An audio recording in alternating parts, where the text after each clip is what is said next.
Good afternoon, everyone. Thank you, Anish, for the introduction. We have a power-packed panel of CEOs, and I'm very, very happy to have them and share their views on global insights. And I think I'm the only one holding you for lunch, so we'll try to do it as fast as possible. But it's a good panel, so we can take our time because we only have lunch after this, so we can extend a little bit.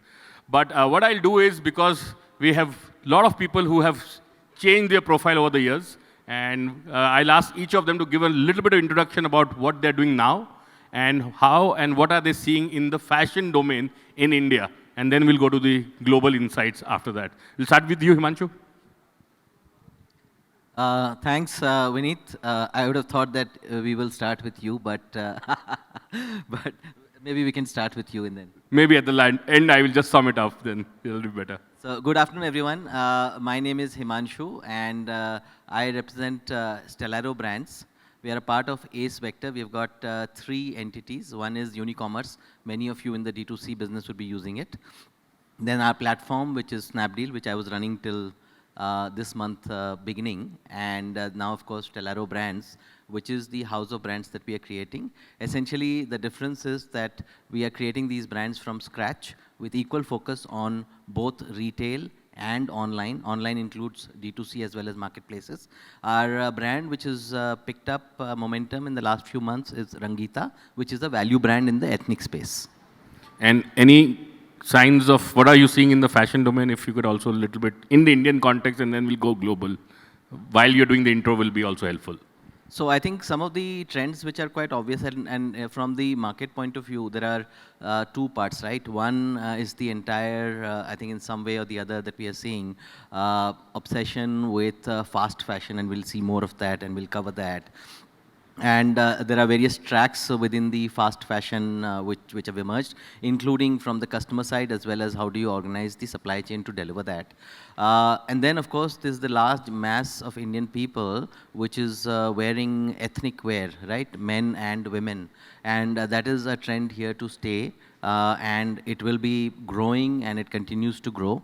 From the point of view of our own thing, we are putting a lot of emphasis on, we are a data-led organization. But interestingly, I'll cover that later. Our first 4 stores of Rangita that we have launched, we are a Gurgaon-based company. All 4 stores have been in Andhra and Telangana, so places like Gajuwaka, Kakinada, Kurnool, one in Hyderabad, and we'll cover why we have done that and how data and obsession with data helps you arrive at these kind of decisions. Fantastic. Sadique? Hi, this is Sadique. I represent Pathfinder, a global digital AI platform which brings together both the reality of offline and online shopping together for all the retail fraternity across categories. We are headquartered in Singapore, and as an organization, we are getting listed in NASDAQ this year. And we are here to make a big change to democratize data for retailers to fuel their growth using AI as a catalyst, and we'll talk more about it. Thank you. Prasad? Hey all, good afternoon. This is Prasad Rangappa. I grew up spinning yarns in this part of the world. Now I run a luxury athleisure brand in America. Launched Responsible Brands. It's a house of brands, primarily focusing on conscious labels. And LOVYT is my first brand. We did a big roadshow in West Coast for over a year by picking some of the stellar and marquee locations in Beverly Hills, San Diego, La Jolla, and Silicon Valleys of the world, because it takes a village to build a brand in America. We took that route with a modular approach instead of investing in an asset-intensive place. Now we're going to replicate the same roadshow in East Coast, in New York, Miami, and so on. Instead of taking the linear journey, I decided to take the brand global right from the get-go. So we are planting our seeds in India and GCC markets, starting Valentine's Day with the LOVYT and LOVYT's campaign with the Valentine's Day. In India, we're going to be launching through Tata Luxury, Tata Click Luxury, in their marketplace, along with LOVYT.in, trying to build the India hype curve before we enter into the physical format. I'll pass on. Yep, good luck for that, but we'll come to you with some more insights on that. Amar? Thank you. Hi, good afternoon, everyone. My name is Amar Nagaram.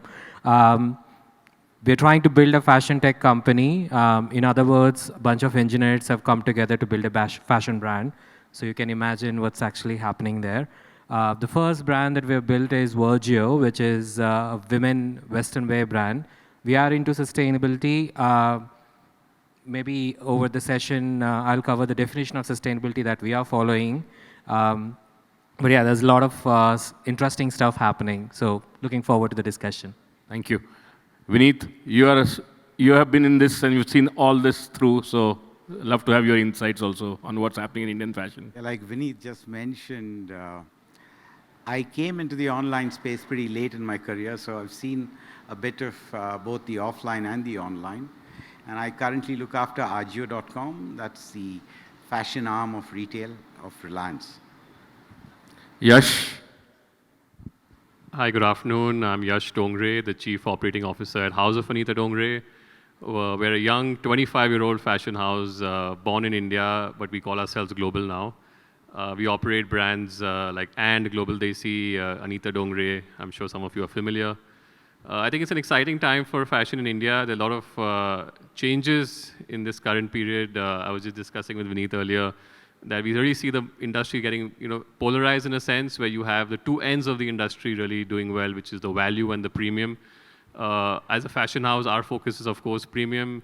You have a lot of other interesting developments like the influence of technology on the industry and also the way consumers are waking up to the sustainability conversation. So I think it's a real inflection point for the industry, and you'll see a lot of interesting developments in the coming years.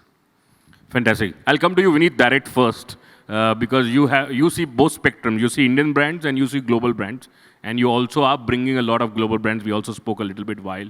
So what are these global insights that you're getting, that you're seeing are going to be very relevant for 2025 and beyond in India? And on what basis do you make decisions for these brands? Well, there are two basic parts of how one looks at it. Now, for example, we all use the word fast fashion, fast fashion. It's an industry terminology. The whole ecosystem is driven by information sharing or by the social media, speed of social media getting across to our consumers. So what they really mean is they don't care a damn whether you produce it in 6 months, 8 months, 12 months. They want fashion up to speed with what they see globally, with what they're seeing across the board. These are terms that we use and we love to say fast fashion is in, fast fashion is out. Bottom line, consumer wants fashion that is up to speed to something that he's able to relate to. That is typically one of the issues that I often see people talk about, fast fashion being this and fast fashion being that. The second real issue between brands that are global and brands that come into India is that many of these brands typically are crafted, invested in. People have spent oodles of monies creating these respective brands in their respective countries. And when they decide to go overseas and when they decide to come to a country like India, the equity for those brands are not at the same level, or they lack that capability of delivering that experience. For example, many of the brands internationally will have, for example, a physical presence where they are trying in many ways to translate that equity onto the digital space. Whereas in India, if they just pop up in the digital space, most Indian consumers have never really experienced the brands for them to get an understanding of the ethos of the brands. So if one were to look at how consumers buy, even in India, we don't see very many successful kids wear brands, primarily because of the fact that the audience is transient. They're there for about 7, 8 years, then they disappear. It's the most difficult category in India. And usually the successful ones are ones where the parents have equity and want their kids to look like XYZ or dress up like XYZ. So it's a lot more difficult to build brands or equities in markets where you don't have the ability to transfer an experience. I do understand that there are many digital-first brands that have been successful, but success is not in terms of top line, bottom lines, etc. It's about the ability to build a consumer segment who sort of connects with that ethos of the brand, and that is large enough for you to make a viable business. Fantastic. Amar, I'll come to you because you're trying to build another brand, India-centric. I don't know, I'm sure a lot of you know Amar used to run Myntra for many years before he stepped out and decided to do something on his own. So what has been your journey? What has been your learning? And why did you start to do what you're doing, especially in the space of what Vineet said?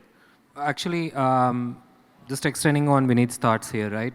When I was running Myntra, the one thing that was very obvious was the differentiation between brands in terms of design was blurring. It literally boiled down to, like he rightly said, who can cater to the needs faster. And that's where the technology, by definition, should play a role. And that's how we started this journey, which is why we keep calling ourselves a fashion tech company, where we don't take pride in the designs we make, we take pride in how it's made and how fast it's made and how much we make, right? These three things is what actually made Shein today. I mean, if you have to talk about that one fast-growing fashion company, I don't call it a brand. I call them as a supply chain company. The way they bring trends to the market, it's amazing. And I've spent some time in China to understand how vertically integrated these factories are. It's amazing use of data and tech to make sure that everything that is being made already has a customer name written on it. To that point of efficiency, I think that's where the industry is headed and needs to be. All the conversations that I was listening to in the morning, right, about discounting, about unsold inventory and all of it, I think that's where the solution is. Like this DeepSeek movement that happened yesterday, this has happened in fashion through Shein already. So technically, you're the most sustainable brand because you're not producing at all. Will you like to share also on your thoughts on? Yeah, so thank you. So our definition of sustainability is not about biodegradable or decomposition and all of it. In fact, we want to start the journey way ahead in the supply chain where why do you even create the waste, right? And the waste actually starts from your cut fabric. When fabric is cut, the best of the best cats or the best of the best master Gs, they still waste 18 to 25% of the fabric. And people in this room, of all people, know that 60% of your cox is fabric. So 20% of 60% is going down the drain. That's where your bottom line is being hurt. That's one thing to start with. Second thing is what style to make, when to make it, how much to make it. It's also where we invest a lot of tech to understand what to make. In fact, there was this color of the year that was launched, Mocha Mousse, was announced on December 8th or 13th, and we launched our first collection on Jan 2nd in a store, not online, which technically means we were able to get the inventory into the store in that 3-week window. It's not because we were able to do it faster, it's because our tech was able to spot it ahead of time so that it gave us enough time to make it. So that's how we are engineering for the demand, engineering the demand, and engineering the products. So when you reduce the waste, that's when it becomes truly sustainable, rather than just making sustainable all about natural fabrics. While natural fabrics also has a great role to play, most of the wastage is actually on the making side, rather than the post-consumer side. Fantastic. I think it's a... Yes. Just to add to that, I think interesting point. So I think that's where people get really confused, right? Because sustainability is such a broad word. And it encompasses so many things. So it's right from your, what you're doing, which is, small batch manufacturing, or whether it's, using sustainable fabrics, or even for that matter, whether it's reviving craft in India, what we're doing. So I think sometimes brands who are trying to get onto the sustainability journey get very overwhelmed as to where does one start? What does one do? Is it only about eco-friendly fabrics? Is it only about recycling plastic? But it's not. It could be anything from what we do at Anita Dongre, working with craft clusters across the country. It's whether, you're reducing your cut fabric. It's whether you're making sure that your whole circular model is intact. And it could be so many different things. So I think that's something that people should realize when they're getting onto this journey. Yeah, I think one of the biggest trend is sustainability. And I think very well said that a large part of sustainability, the first thing is made of garments. They are the most polluting, if I have to say, and then I think people have to reverse work, but I think great job. But I come to Himanshu because you're also using a lot of data to create this brand. So before I go to the data guys, I want to know from you, what are you seeing from a global perspective, Indian perspective on data and brand creation? Yeah, that's an interesting topic, and I think all of you know that the largest fashion retailer in the world is Shein, $24 billion, more than Zara, H&M, everyone put together. If you look at the Indian context, other than one other entity, Zudio is the largest. One other entity is Reliance, of course, but otherwise it's the largest fashion retailer by far, and growth rate is huge. Now, I think to Amar's point, in many ways, Zudio does not advertise, as you all know, right? And these are actually, in many ways, tech and supply chain companies, in many ways. And what we are trying to do with our house of brands, and the first one that I talked about is an ethnic wear brand, is in terms of saying that how can we bring in this entire mechanism of within our design overall language, but test and repeat mechanism and freshness and new designs all the time in the stores and online, which essentially means that you need to have low depths and be able to then replicate it quickly. Now that involves a whole lot of work on the tech side, which is the kind of fabrics that you will platform at the back end to make this happen, the kind of processes that you follow, the data transfer that takes place, and of course then the first one is in terms of understanding the trends. Now one point that I would like to illustrate is that Rangita we launched on Amazon and Ajio and Myntra slightly more than a year back. Then we figured out, and most important thing for any brand, whatever you may say, is product market fit. If you've got the product market fit, then that's joy. Then you need to really exploit it.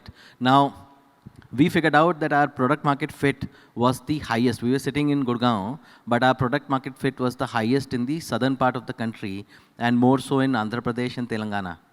And that is why we launched our first store, and everybody found it very strange, in Gajuwaka, which is a township near Vizag. We launched it there. This was purely data-led. And that decision paid off extremely well because it did well. We launched the second store immediately after that, which was in Kakinada, again in coastal Andhra. Then we launched our third and fourth stores a few months back in Attapur in Hyderabad and one in Kurnool. Now we're going to launch another 24, 25 stores this calendar year at full velocity because the product market fit is very good.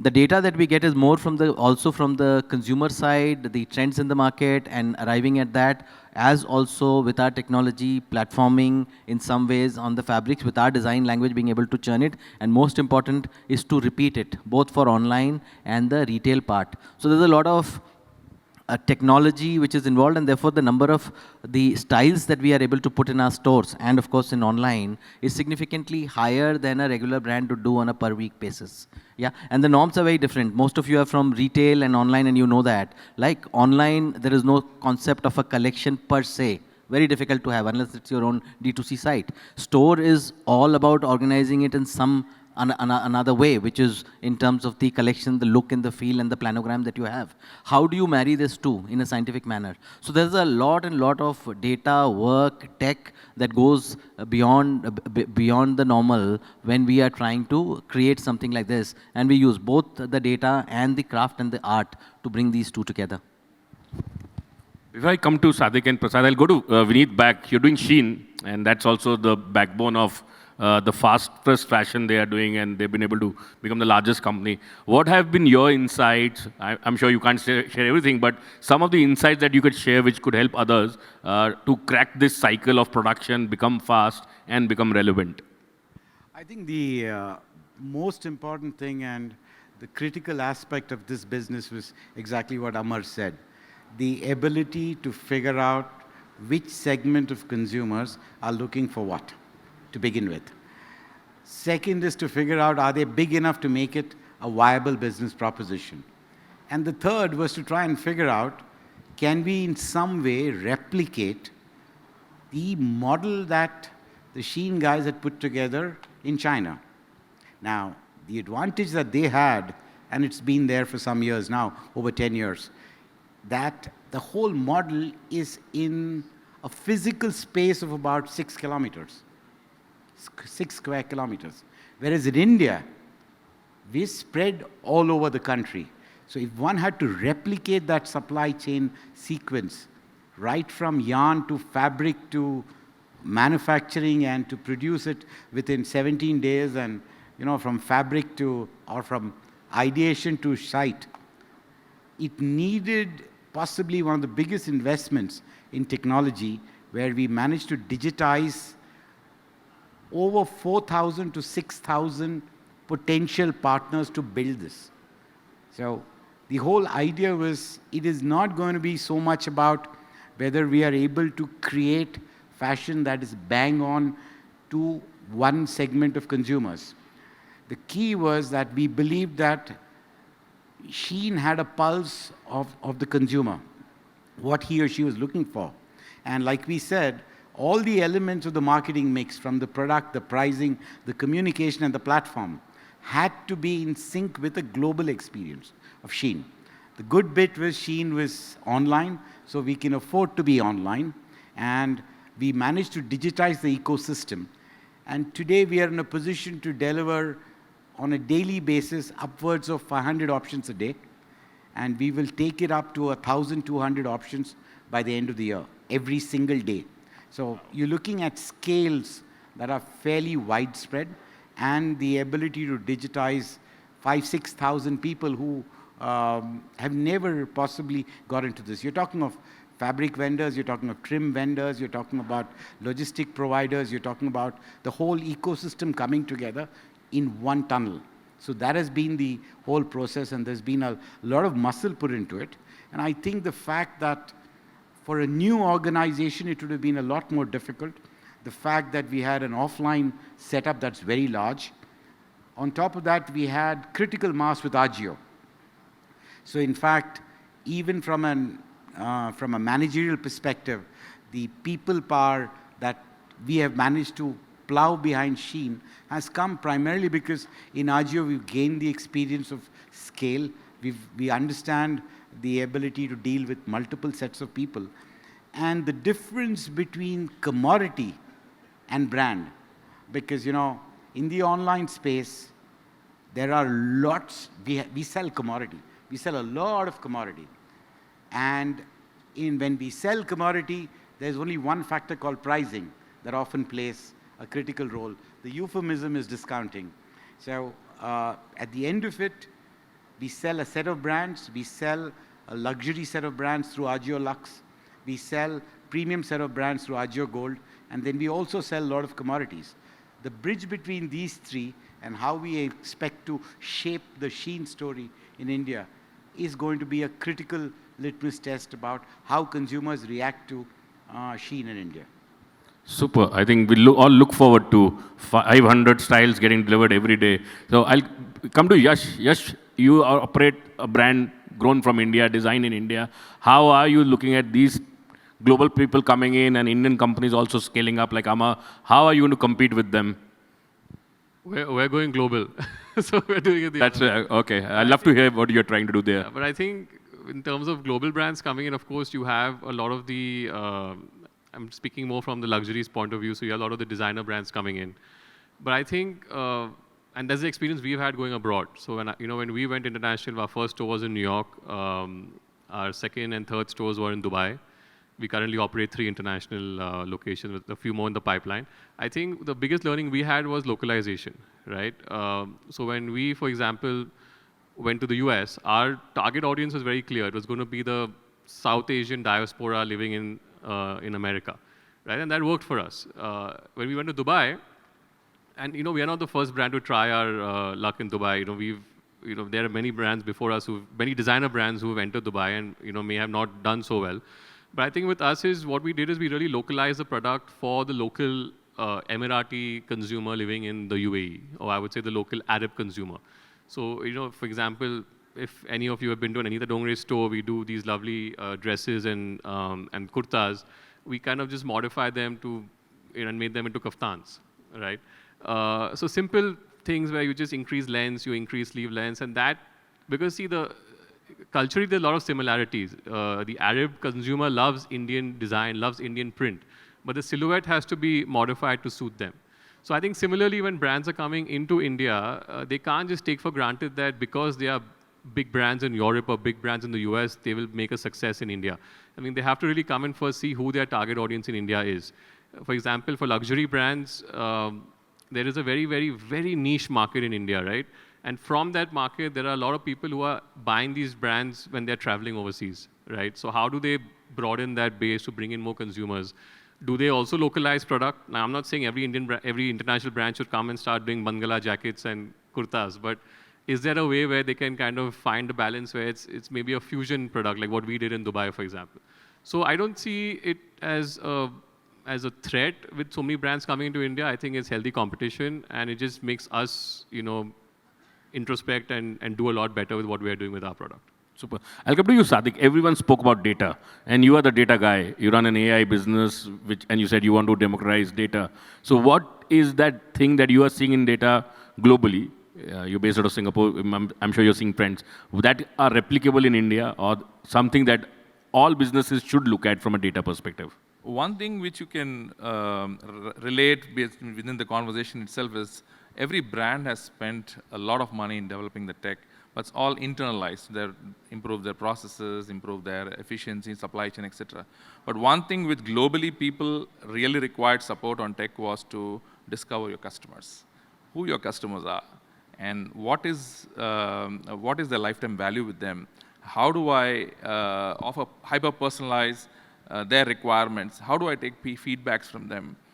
The real catalyst for growth is the consumer coming back to you again and again, and how do you reach your consumers both offline and online. So this is the problem that we are solving, and this is exactly what is the need of the hour, because every brand, while they're super focused using tech in their internalization of things, we are forming coalition platform to help all the brands discover their customers with their behavior aspects, and then hyper-personalize.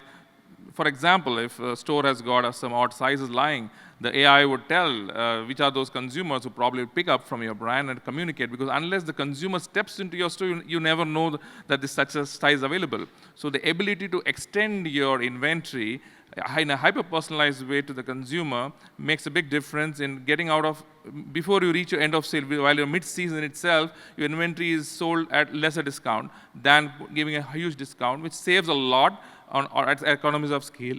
This is exactly what we're helping the brands to leverage on AI. Then also the ability to bring rewards, bring sustainability together. Today's consumer is looking at, they appreciate the sustainable aspect of the carbon footprint that they create, but they really don't have the buck to put on that. So an ecosystem is being created where for a set frequency of spend, a tree is planted so that it offsets the carbon footprint that is being created. So things that are less talked about or less ignored or probably which is not a focus are all put together in a platform, and I think everyone have related that as a huge requirement to fuel their growth, and that's what I think is the future as well. I'll come to you, Prasad. You're launching a sustainable brand in @Layer. You launched it in US. You're coming to India. What brought you to India, and what you saw in US that you will be able to replicate, and what you saw in US that you won't be able to replicate here? So the belief structure and the brand's ethos are a little bit different in Western world. We believe that fast fashion is a fast death of the planet. And how do you strike the balance by taking a pragmatic approach? That's really important for every founder or exec. When we looked at India, India's got everything for everyone. So we looked at tapping the India ones of the spectrum, then propagate and coach the consumer. We use recycled bottles, fish nets, coffee bean, all the emerging materials that you can think of, and transform them into beautiful athleisure gear. A legging or a jogger that we make roughly consume around 26 bottles of recycled plastic. It's a huge impact on the carbon footprint. It takes its own journey here, but we need to, inculcate those principles when you're navigating the journey.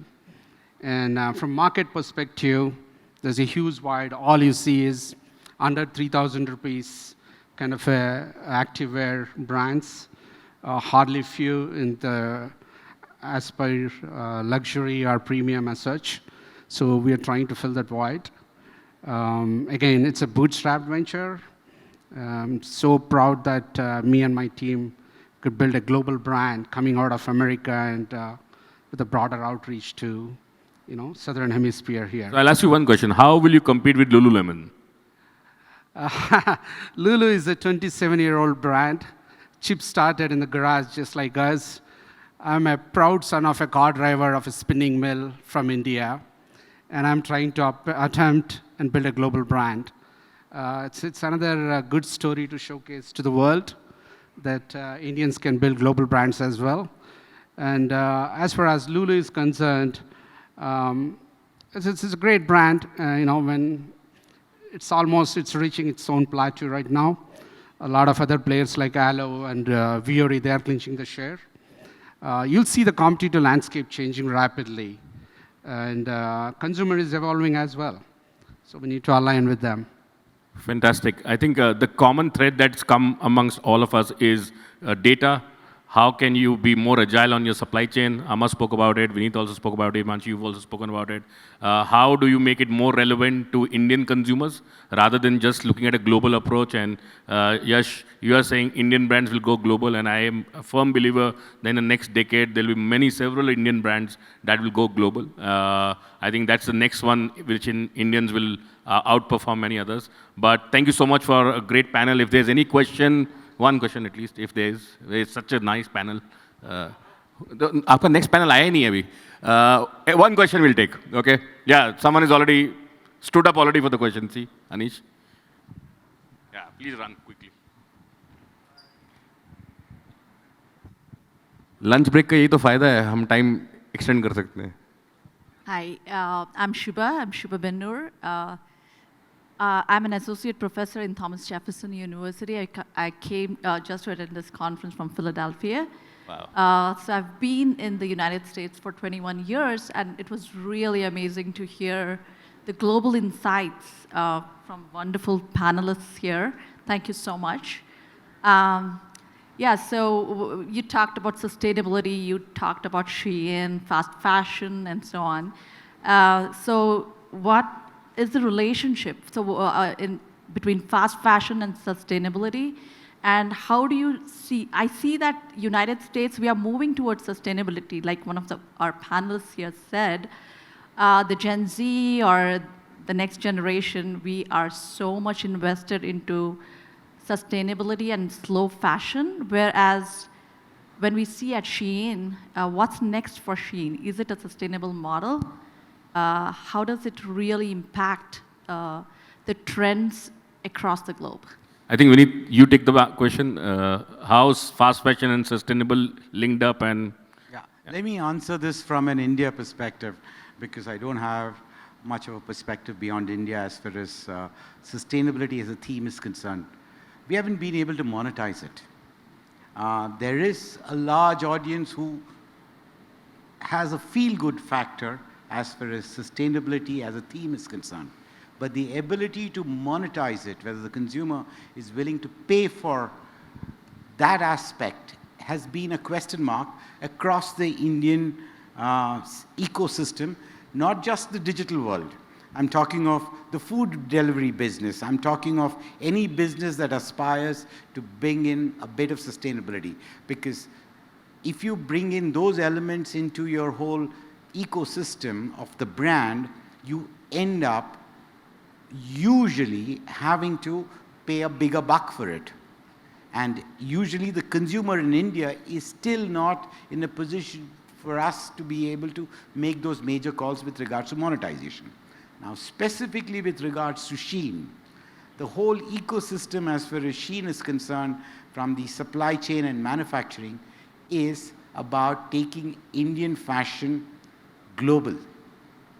So what we've done is we are in a position to use the same Indian ecosystem, bring in supply chain efficiencies that ensure that we keep our eyes on the ball of sustainability very firmly in place, and use this model to be able to take our offering to the global audience when we are available on the Shein global platform. So what it simply does is, if you look at much of what is done in India, for whatever reason, it may not have been sort of crafted under the sustainable umbrella, but there's a lot of much of what we do in this country has followed the elements of sustainability which the West seems to be discovering now and identifying and using catchphrases around it, which really works from a marketing perspective. So yes, we are not going to be driving the sustainability ladder because we don't believe it's still monetizable. But as far as manufacturing, production, and ecosystem is concerned, we have followed that as a norm, as an industry, as far as Reliance is concerned, who is the company that's bringing Shein to India, and we'll follow that. And there has been certain goals as an organization that we've set out, and Shein will also deliver on the same set of goals of the organization. Amar, you want to say something, I think? Yes. Yeah. First of all, thank you, ma'am. Wonderful question. I think the way I see this problem, right, the fashion industry is on two ends of the spectrum. One is fast fashion and one is sustainability. Unfortunately, at the moment, they're mutually exclusive, which I don't believe it should be, right? Fast fashion, while it's being blamed for a lot of transparency issues, it did bring down unsold inventory, which has been the biggest reason for the industry to not become profitable as much as it can be. On the other side of the sustainability, you have brands operating with very premium fabrics or natural fabrics, boring silhouettes, expensive, which is making it a niche category. That's the reason why there are hundreds of brands lying between these two ends, greenwashing in some cases, doing all kinds of stuff to just go with the trend. At Virgio, we have this framework called TASTE, which is what we believe we should give to our consumer. Trend, affordability, sustainability, transparency, and engagement. A brand should do all the five, and then these lines will be blurred. Hey, I just want to add one. Yeah, please go ahead. Fulfilling the promise of that so-called circularity, it demands an ecosystem synchronization. What it means is, from a value chain perspective, for example, responsible brands, when I'm launching, it's a house of brands, but I'm going to come up with a tech platform called Recloth. So to start with, you give a product with the recycled yarns. To end with, I want to provide a mechanism for the consumer to return that product. So you might have heard the secondary sales and other platforms in the Western world. So we're gonna, that's another way that I can think that you can, circularity. Yeah. Yeah. So I think everyone is doing a bit on sustainability. I think it's a big agenda. And I think the next few years, a large theme about fashion is going to be about sustainability and data. And I think on that note, Yash. Just last comment to add is, at the end of the day, I think it's all in the consumer's hands. I think in America, it's at least 50 to 20 years ahead of the Indian market. China is at least 10, 15 years ahead.